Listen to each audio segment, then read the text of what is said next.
All right, so first up, we have Russia's foreign minister, Sergei Lavrov. He met with U.S. Secretary of State Antony Blinken in Geneva today. Topics on the table. No surprise here. Moscow's request for NATO to stop expanding. And the topic you're seeing everywhere, Ukraine. RT correspondent Peter Oliver takes a closer look at what came of this very important meeting.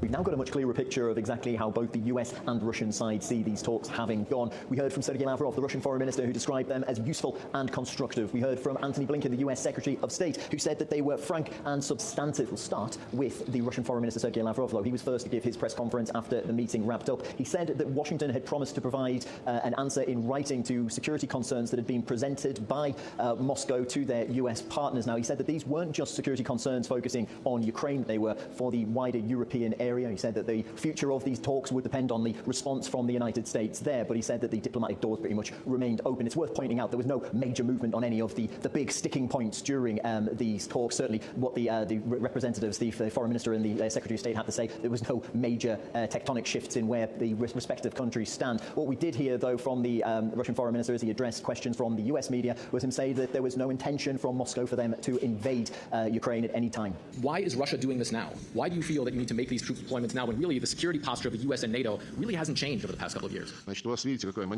think the US State Department should analyze the methods of CNN in regard to accuracy. You say we're going to attack Ukraine, despite our multiple explanations that we won't. But saying this will happen, you then ask why now? When do we not attack? It's a strange question. We of course repeated our fundamental point that never-ending NATO expansion to the east should be stopped.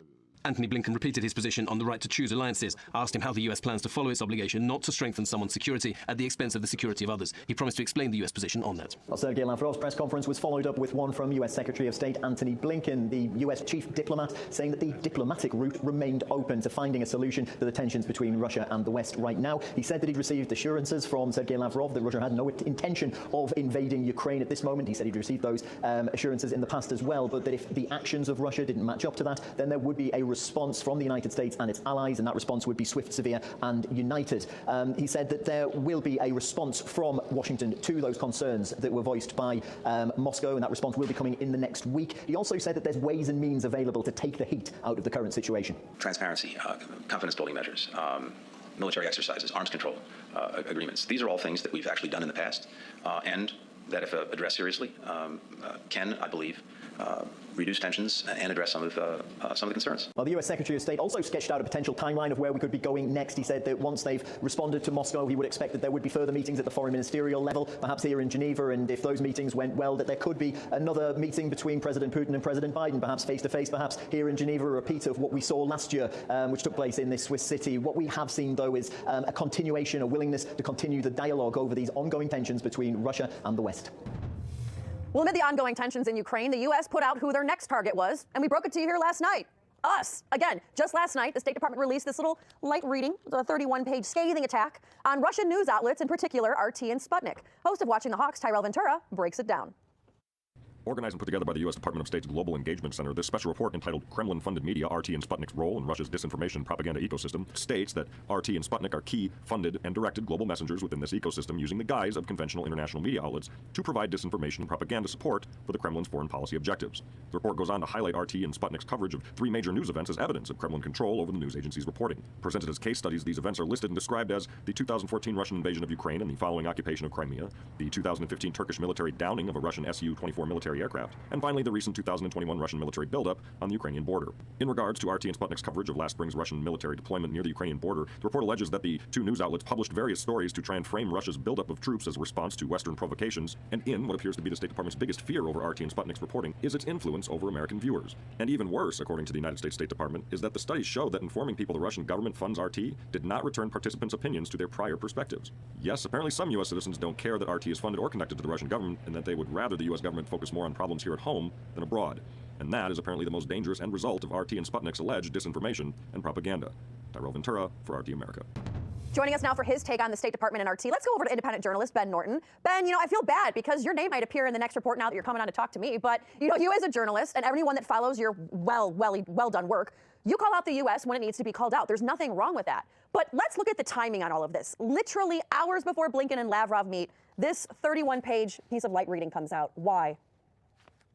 Well, it's very clear that the State Department is engaged in this kind of multi-pronged attack against Russia. So while it pretends to, have an olive branch and engage in diplomacy on one day, the day before, it actually attacks Russia, it attacks Russian media outlets. It's part of the strategy where anytime you act like you make some kind of diplomatic concession, you actually punch Russia yet again. So we see that the U.S. is not really seriously engaged in diplomacy here. This is part of a multi-pronged attack on Moscow. And of course, we've already seen that there's a new Cold War. Washington is waging a new Cold War, not only against Russia, but also against China. So there's constant propaganda, constant fear-mongering in the media. And ironically, RT is singled out as if it's somehow unique. They never talk about the fact that not only state-funded media outlets like Britain's BBC, Germany's DW, France's France 24, or the United States, which, by the way, has its own state-backed media outlets, including Voice of America, including Radio Free Marti, including Radio Free Liberty and Radio Europe. So all of those media outlets that are funded by Western governments are portrayed as neutral and moderate. But we know there's a long history of the U.S. government using, and other Western governments using, those media outlets to push their own foreign policy interests. So RT is singled out as some kind of unique boogeyman because this is the moment that Washington is using to exploit a further attack on Russia. I couldn't have said it better myself. Especially I love when you bring in the BBC and VOA because they specifically mention how RT tries to be like them when it's like, no, we're not trying to be like them. We are like them. It's like every other outlet you see. But I want to also bookmark what you said about China because our YouTube folks loved your comment about that. You got a lot of views the other night, which is why you're back as well. I want to shift gears really quick though for a second and look at this map here because hours ago we had reports confirmed that Berlin refused Estonia's request for permission to export artillery of German origin to Ukraine, meaning they were German-made bullets. Estonia is a member of NATO. Ukraine is not a member of NATO.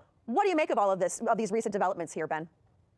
Well, I'm glad you asked because this is a very important development. There's not a lot of coverage in the mainstream Western corporate media because it shows the major conflict going on right now internally in NATO. NATO is portrayed as this perfect alliance of great democracies in the so-called freedom-loving West. Of course, there's a lot of propaganda built into that as well. Whether these countries are actually democratic is up in the air. But the idea is that NATO is this perfect alliance and there are no internal conflicts. But the reality is that Germany not only is preventing Estonia, but also recently, just a few days ago, Britain sent weapons to Ukraine as well. And it had to go around Germany because Germany is actually playing a moderate role, a level-headed role in trying to prevent a war from breaking out between nuclear-armed superpowers. I'm talking about the United States and Russia. Germany, which certainly is not an ally of Russia, but Germany does want to maintain positive diplomatic relations with Russia. It wants to do business with Russia, which makes sense because Russia is very close to Germany the last time I looked at a map, whereas the United States is on the other side of the planet.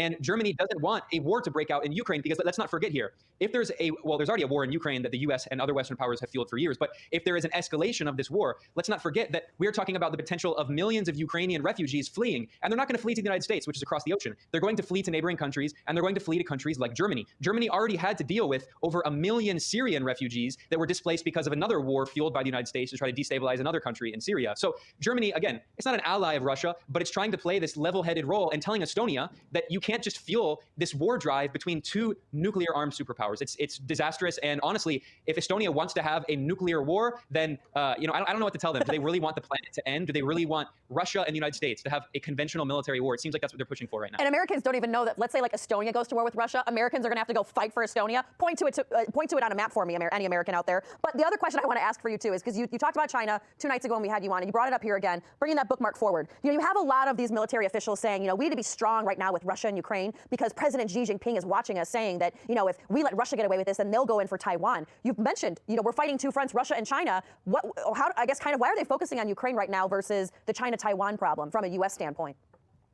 Well, what's interesting is that we've had some leaks from inside the Biden White House, which is, a very leaky ship. We've heard a lot of stories in the media about the conflicts going on politically inside the State Department. And everyone knows that, let's be real, President Biden, his mental health isn't very great, so he's not really making a lot of decisions in terms of policy. So in terms of foreign policy in the United States, most of that decision-making is happening by Antony Blinken and also Jake Sullivan, the National Security Advisor. But we've heard that within the State Department, there are different conflicts. So for instance, Antony Blinken and Victoria Nuland are hardline anti-Russia hawks. They hate Russia. They have this kind of Cold War mentality that they were raised with and still deeply believe in. On the other side, we have heard stories that people like Jake Sullivan are very anti-China, and they think that the focus should be on demonizing China, on destabilizing China, on preventing the rise of China. And ironically, what they don't talk about is that more and more, China and Russia are key strategic allies. They have a major strategic partnership. Beijing has said that its friendship with Moscow is more than an alliance.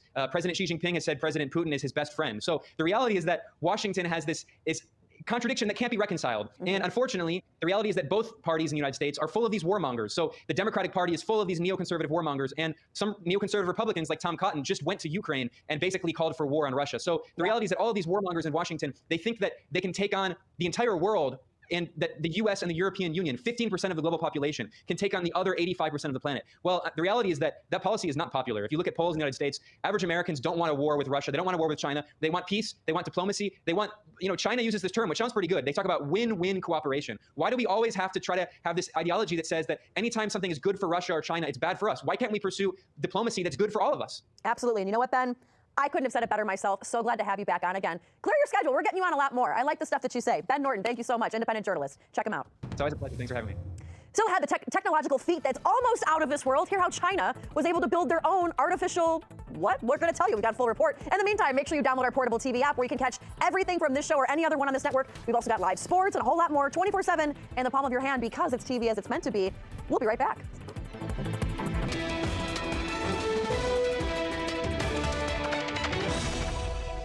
Well, thousands were in the nation's capital today for the annual March for Life rally. Now, the event was called off last year over COVID concerns, but this year, the march is receiving special impetus from the upcoming ruling from the Supreme Court on a Mississippi case that could overturn Roe v. Wade. Scotty Nell Hughes was down there among the people, and she filed this report for us. Well, it looks like marches and activism is back on after a 2-year hiatus thanks to the coronavirus here in our nation's capital. Today's march is the March for Life, a march that's been going on for 49 years since 1973 and the decision of Roe versus Wade. Today's marchers realize that this is significant on multiple fronts. One, they are the most optimistic about the abortion decisions and the abortion debate going on right now and Roe versus Wade being reversed, not only here at the Supreme Court due to the makeup of the Supreme Court currently, but also what's going on in the states. In Texas and Mississippi, 2 major pro-life abortion bills are going through the legislatures and currently looking to be very successful amongst those very conservative legislative bodies. But this also is very significant because this is the first major march since the events that happened on January 6th. Because of that, you have additional security, you have perimeters set up. But over the 49 years, this march has not been known to be has been very peaceful with very little protest, and it looks to be about the same today. This is also the same event that 2 years ago Kyle Rittenhouse attended. So because of that, and this is a large makeup of students, many of the attendees today have actually been coached on how to handle those who might confront them for their beliefs and how to distract and how to not engage so that they will not have kind of the same situation they had 2 years ago. So on multiple fronts, today's march will serve a large purpose, but in the end, this mainly just shows that despite a vaccine mandate being put on by the city of Washington, D.C., it looks like activism is back on in the city that for decades has been known for sending a message to Congress. And what better to do it than on their front steps?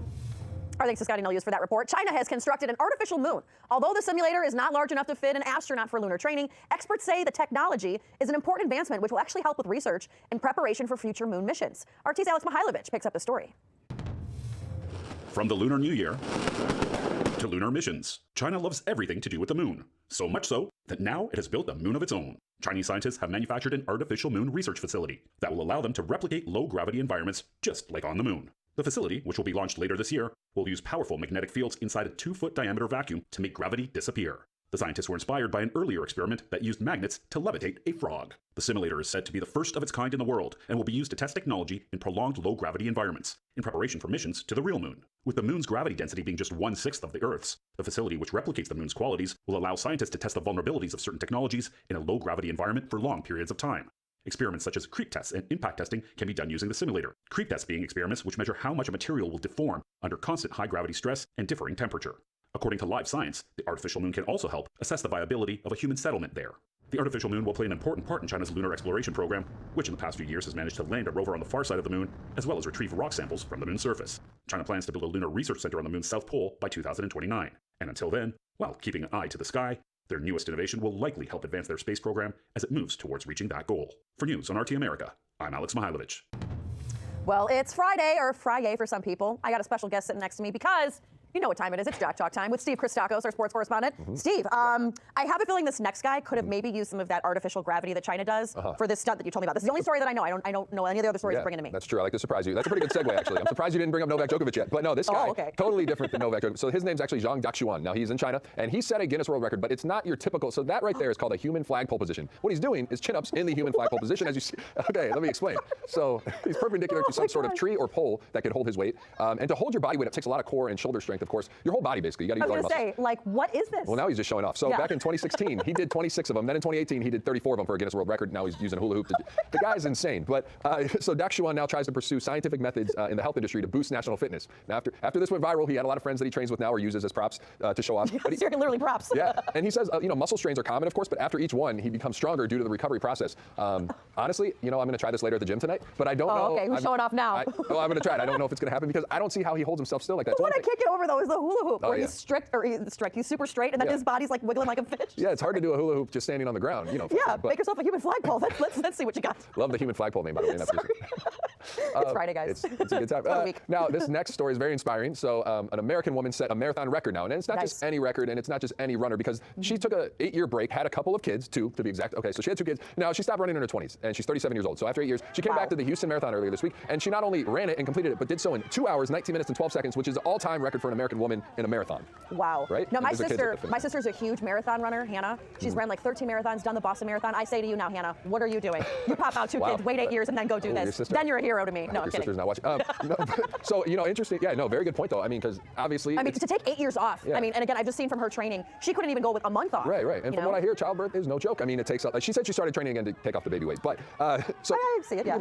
As a man, I can't comment too much on that. However, another interesting topic, part of this, is that she actually, her debut marathon back in her 20s, she actually had to walk and finished in 3 hours, 49 minutes. So to go from that to 2 hours and 19 minutes and set the record for an American woman is pretty inspiring. Quite an amazing story there. That's amazing. Never giving up. All right, so before we got to get, so for those of you guys that don't know, we love MMA, UFC, along with our GM Misha. He's not here right now, but he'd be out here too if he could be talking about this. He might actually be in attendance there. Who knows? It's in Anaheim, California, though, but tomorrow night. So we have a heavyweight bout. Now, this is for the unification of the heavyweight title in the UFC. We got Francis Ngannou, who's the current champ, and the interim champ, Cyril Gane from France right there. Now, these are big guys. They're both about 6'4", 6'5", 260. I believe they made weight today at around 248. But yeah, very inspiring story. Francis Ngannou came from Cameroon, the first Cameroon-born UFC champion in the UFC. He has the hardest punch recorded in the UFC. It's equivalent to 93 horsepower, which is like getting punched by a smart car, basically. That's not something you want to get punched by, but hey, comparison. It'll be a good one. It'll be a good one. So Gane is actually undefeated. He's 10-0 in his MMA career, 7-0 in the UFC, and like I said, I believe Ngannou is 16-3 in his MMA career, and all 16 of his wins have been by finishes, which 5 of them have come in the first round. I mean, I had a friend that was a heavyweight boxer, and I mean, when you see how big these guys are, and it's one thing like do a little punch here and there. Right. These punches can be deathly. I mean, he talked about how he broke a guy's rib, busted a guy's kidney. This is going to be a big fight, especially with these heavyweights. Steve Christakis, is always great to have you breaking down the sports for us, especially on Friday. Folks, if you're looking for a newscast that's not like the rest of them, literally, tell them to come our way. I'm Farron Franzak. And I'm Steve Christakis. Yeah, I'm giving you one. Good night, and may the good news always be yours.